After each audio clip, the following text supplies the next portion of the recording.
So, good day sa inyong lahat mga partners. Okay, so for this video, magbibigay lamang po ako ng tips at gabay para, especially para sa mga applicants ng Bureau of Fire. Okay? In this tips at gabay, patungkol ito sa dalawang exercises sa physical fitness ng Bureau of Fire na binibigyan nila ng malaking points or ito yung pina-priority nila na dapat ninyong ma-execute o maibigay sa kanila o maipakita sa kanila na kaya nyong gawin. Okay? Once na nagawa nyo ito mga partners, ladies and gentlemen, sa mga aspiring applicant ng Bureau of Fire, no? Pag nagawa nyo itong dalawang exercise na ito, okay? The rest ng inyong exercises sa physical fitness nila ay pwede na itong ma-wave. Yes po. Okay? Pero, syempre, dapat magawa nyo ng tama at syempre, more repetition. Dapat makakarami din kayo. Okay? Once na nakita nila sa inyo ito, mga ka-partners, okay? Sinasabi ko sa inyo, pasok na kayo sa banga. Okay? So, bago ko execute, okay? So, by the way, i-demo natin kung ano nga ba yung dalawang exercises na tinutukoy ko. Okay? So, bago ang lahat, bago ang pagdidemo, ipapasok ko muna yung ating intro. Let's go!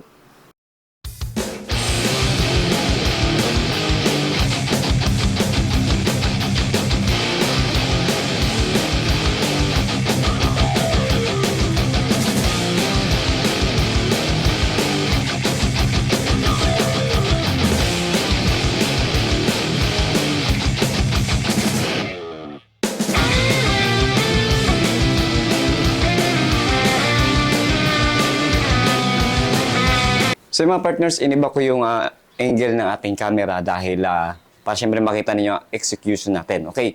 So ang first exercise natin, ibibigay ko sa inyo, at i-demo ko sa inyo ay ang pull-ups. Okay? So dito, papakita ko sa inyo kung makakailan tayo. At syempre, para masabi rin natin na si Kuyang ka-partners pala ay kayang execute yung binibigay niyang exercises, tips at gabay. Okay? So, bilangin na lang natin. Let's go!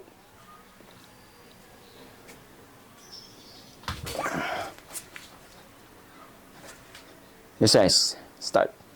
1, 2, 3, 4, 5, 6, 7, 8, 9, 10, 11, 12, 13, 14, 15, 16, 17, 18, 19, 20, 21, 22, 23, 24, 25, 26, 7, 20, 29, 30, 31, 32, 33, 34, 35. Oh!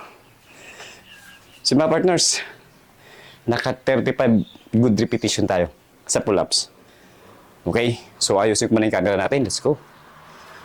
So mga partners, kung nakita ninyo ay naka 35 good repetition tayo.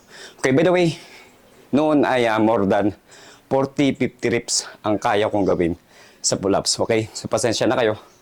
Medyo hiningal tayo. So by the way, magamit tayo ng gloves. Okay, itong gloves na to ay para ma-prevent natin yung kalyo sa kamay dahil mas malakas ito makakalyo. Okay, so kung ayaw nyo kumapal yung kalyo ninyo sa palad, ay gumamit kayo ng gloves. Any kind of gloves. Okay, mga partners. And then, yun. So, yun, dinemo ko sa inyo. Okay. Pinakita ko sa inyo, mga partners, upang ma-motivate kayo. Okay, na tularan nyo, gawin ninyo more than 10 na pull-ups. Okay? Lalong-lalo na doon sa mga aspirant applicant ng Bureau of Fire. Okay? So, tama nga nyo narinig. Once na nakapag-execute kayo ng more than 10 o mas marami pa sa ginawa ko. Okay? No question? Pasok na pasok kayo. Okay? So, rest muna tayo. Mamaya ipapakita ko ulit sa inyo yung pangalawang pinaka-importante at isa sa pinakamataas na binibigyan ng points ng Bureau of Fire pagdating sa kanilang physical fitness test. Okay? So, reminders, hindi lang ito para sa Bureau of Fire. Itong pull-ups na to, okay? Mapa-PNP, mahalaga ito. PNP any kind of branch of government, men in uniform government. Okay? Kinakailangan nyo makarami na magawa o execute dito sa pull-ups. Okay? Dahil ang pull-ups, isa sa pinakamahirap na exercises sa physical fitness test in any branch of uniform personnel, in any kind of uniform service, branch of government. Okay? So, dapat train. Okay? So, yon, ililipat ko muna yung ating camera. Okay? Para makita niyo ang pangalawang napakahalagang exercises at napakalaking puntos. Okay? Sa physical fitness test ng Bureau of Fire. Let's go. So, mga partners, tinasan ko na yung ating camera. Okay? Para makita ninyo yung ating pangalawang exercises execution demo. Okay? So, let's see.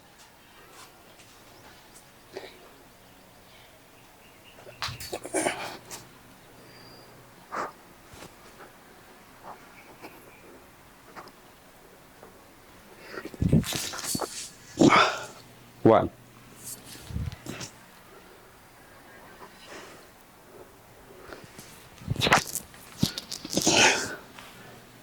Two.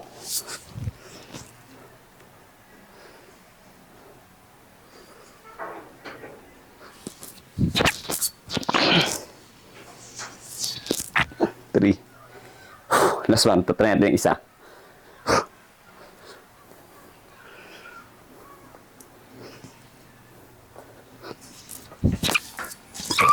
Hanggang 3 lang.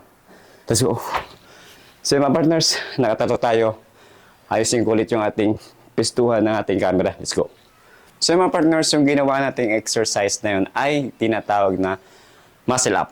Okay, yung una nating ginawa is pull-ups. Pangalawa, itong muscle ups. Okay? So dito sa muscle ups, sa mga partners, may napanood ako. Okay? At may nakapagsabi rin sa atin, tropa na galing sa Bureau of Fire. Okay? Binibigyan nila ito ng malaking puntos, itong dalawang exercises na ito. At lalo-lalo na yung ginawa natin sa pangalawa, yung muscle ups. Okay?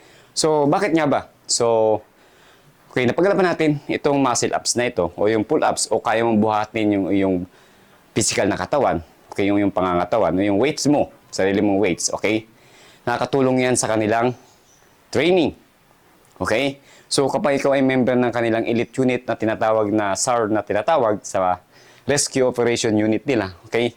Makikita ninyo yung paggamit nila ng rope, yung tali, doon sila umaakyat, okay? Yun yung way nila para makarating sa taas, okay? Ganun din sa mga buildings, okay? Yung mga akyatan nila. So, doon nila nagagamit yung tinatawag natin mga muscle ups kung kaya mong buhatin yung weight, okay? So, kaya ito yung purpose kung bakit nila binibigyan ng malaking puntos itong dalawang exercises na ito. Yes po. Okay? So, sa mga aspirant applicant natin ng Bureau of Fire, at hindi lang itong Bureau of Fire na way na motivate ko kayo. At, syempre, kung napanood nyo ito, dapat gawin ninyo. Okay? Gawin ninyo ng tamang execution.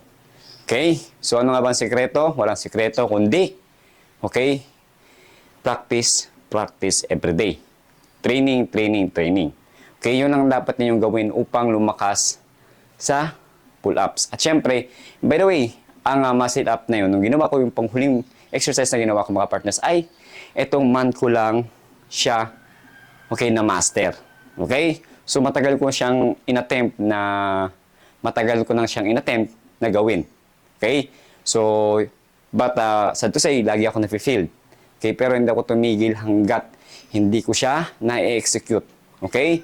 So, by the way, para doon sa mga aspirant applicant natin na overweight, so, syempre, isa sa kailangan ninyong gawin ay dapat magpababa kayo ng tibang upang, okay, makapag-execute kayo ng muscle up. At saka, syempre, pull-ups. Okay?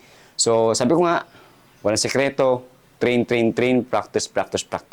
Okay, dahil ako man, bago ko man nagawa yung muscle up na yun, yung pangalawang exercise na ginawa ko mga partners ay how many months, okay? How many attempt, okay? So, mas madalas ang field kaysa sa success, okay? So, bago ko nagawa at bago naging successful yung muscle up natin is ilang attempt din ako, no? Everyday, lagi na-failed, wrong execution, mali yung position ng katawan. So, napag-aaralan. Okay? So dito sa YouTube channel, marami naman tutorial kung paano matuto ng muscle up. Okay? At syempre, dito sa aking YouTube channel, meron rin ako niyang tutorial mga kapartners. Okay? So, by the way mga kapartners, inuulit ko, hindi lang ito para sa BFP, itong pull-ups na ito. Lahat ng branch of uniform service ay meron pong ganitong exercises sa physical fitness test. Okay, dito sa BGMP, meron at meron pa rin.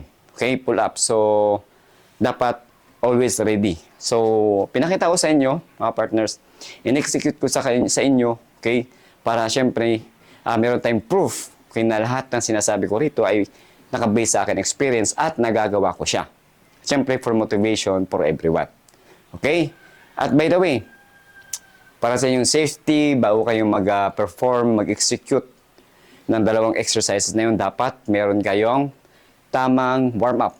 Okay, so bago ko sa inyo pinakita o nag-execute mga partners, ay nakapag-warm up na po ako. Okay, para syempre maiwasan natin yung injury. So malakas o sa prone, no, ang injury, ang pull-ups, no, makapag-injury yan sa ating shoulder.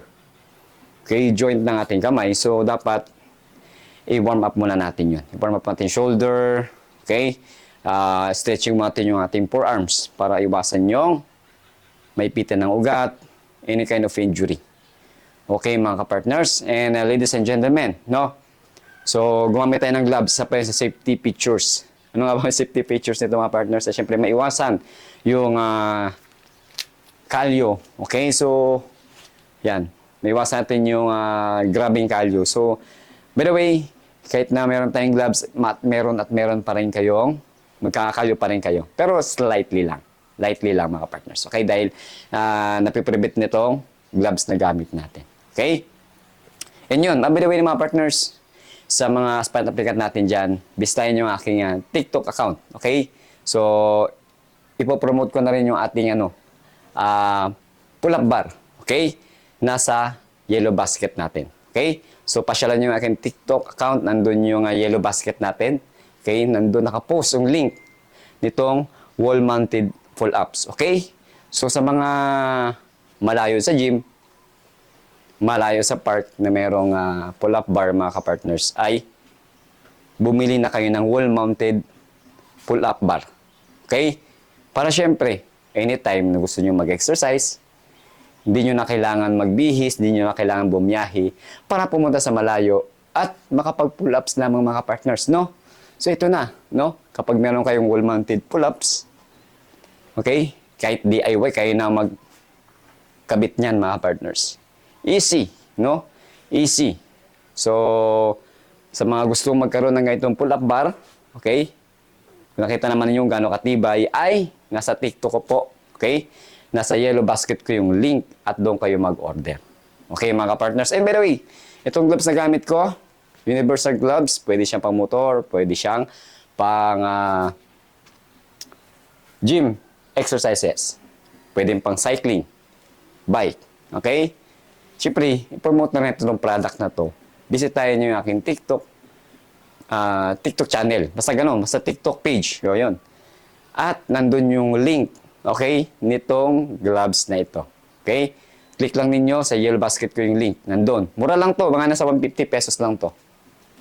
Okay? So, bago pa lang ako sa pagti-TikTok affiliate mga kapartners. So, support nyo ako doon.